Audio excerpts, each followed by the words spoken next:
Welcome to this video. In this video we'll discuss about class 3 malocclusion, and we'll talk about the definition, etiological factors that are causing class 3 malocclusion, and the features, classification and types.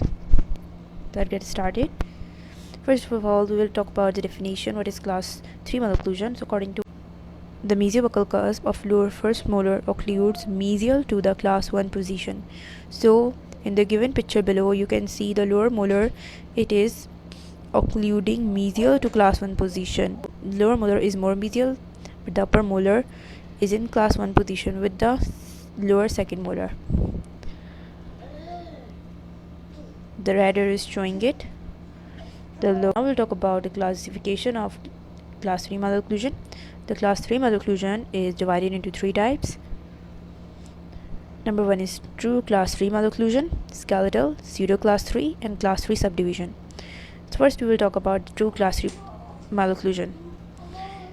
It is genetic in origin, and it is the molar relationship that has been classified is the same, and there's some features we can see, like excessively large mandible. In the picture given below, you can see the excessive large mandible is shown, and the maxilla is smaller than normal maxilla, and you can see the maxilla position is retro. Okay, so the picture above is showing the class 3 malocclusion relationship. So the molar relationship is same in all of the 3 types of class 3 malocclusion. Now we'll talk about the pseudo class 3 malocclusion. So it is a forward closure of mandible during jaw closure. Look at the picture, there is occlusal prematurities, premature loss of deciduous posterior teeth, and enlarged adenoids. Class 3 subdivision. In class 3 subdivision, there is class 3 on one side and class 1 molar relationship on the other side. So the arrow which is showing, it is showing the class 1 molar relationship, while the arrow on the other side is showing the class 3. So it is just demonstrating the class 3 subdivision of class 3 malocclusion. Now we'll talk about the features, the factors that are causing the class 3 malocclusion. So number 1 is environmental factors like postural habits and mouth breathing. The other one is habitual factor, habitual forward positioning of mandible due to occlusal prematurities. The third one is genetic factors. So these are all the factors that are contributing to class 3 malocclusion. Now we'll talk about the features. As you know, in class 2 and class 3 are the profile is concave. You can see the red arrow, the red line which is showing the concave profile,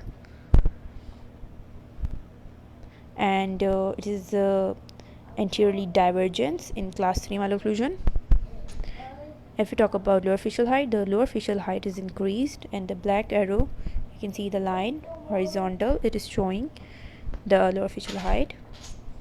The red arrow is also showing the same thing. Now the chin, look, in the class 3 malocclusion is prominent. The red arrow is showing the prominency of the chin, and the mandibular angle is steep in class 3 malocclusion. Now we'll talk about the intraoral features of class 3 malocclusion. First of all, we'll talk about the occlusion, which includes molar, incisor, and canine. So molar, it is class 3, and incisor class 3 relationship, and the canine also have class 3 relationship. The picture is demonstrating all of the occlusal relationships. Now we'll talk about the overjet.